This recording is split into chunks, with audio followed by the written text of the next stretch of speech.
আজ আমি আপনাদের সামনে কমেন্ট্রেটরি করে শোনাবো। দুই বীর যোদ্ধা, একজন নারী একজন পুরুষ। একজন হচ্ছেন মা লক্ষ্মী আর একজন হচ্ছেন আমাদের বাড়ির ছোট সিংহমশাই জ্ঞানেশ্বর। কিভাবে নিজেদের যুদ্ধকলা আপনাদের সামনে প্রদর্শন করছেন আপনারা সেটাই দেখতে থাকুন। দেখুন, এই মুহূর্তে আক্রমণাত্মক হয়ে আছেন আমাদের জ্ঞানেশ্বর। মা লক্ষ্মীকে টিপে ধরে আছেন। মা লক্ষ্মী অত্যন্ত রেগে যাচ্ছেন, কিন্তু জ্ঞানেশ্বর আক্রমণ করতেই থাকছেন। আর মা লক্ষ্মীর এখন একটাই স্ট্র্যাটেজি যে নিজেকে বাঁচিয়ে চলবেন।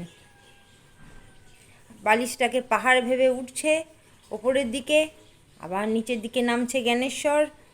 বিছানা আমাকে এখনও সম্পূর্ণরূপে তুলতে দেয়নি। এখন সবে মাত্র সকাল কটা বাজে, 7:15 হবে।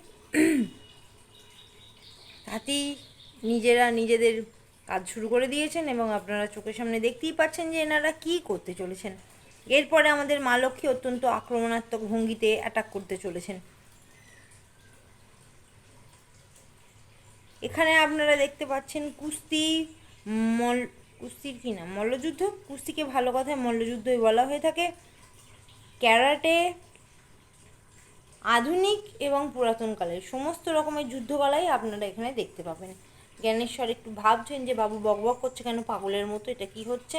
আর মা লক্ষ্মী দূরে দাঁড়িয়ে দেখছে, এবার আক্রমণ করবে ঠিক তাই। জলের বালতি আমি বসিয়ে দিয়েছি দোতলাতে, কিন্তু জল উঠছে, আমি এখন জল নিতে যেতে পারছি না। দুজনেই এখন একটু ক্লান্ত।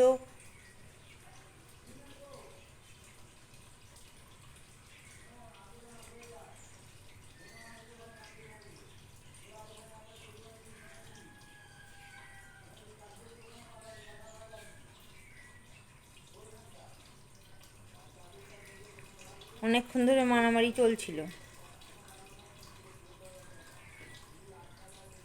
আমারও ফোন খোলা ছিল না। সকাল 7টার সময় কে ফোন খুলে রাখে, কিন্তু এনাদের মারামারি দেখে ভাবলাম এটা ইমিডিয়েট রেকর্ড করা দরকার।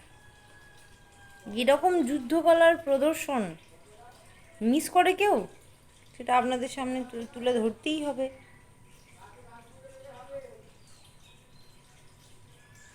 এখন মা লক্ষ্মী বলছেন যে না, এখন একটু আমরা নিরস্ত হই। আমাদের সিংহীও তাই, ছোট সিংহী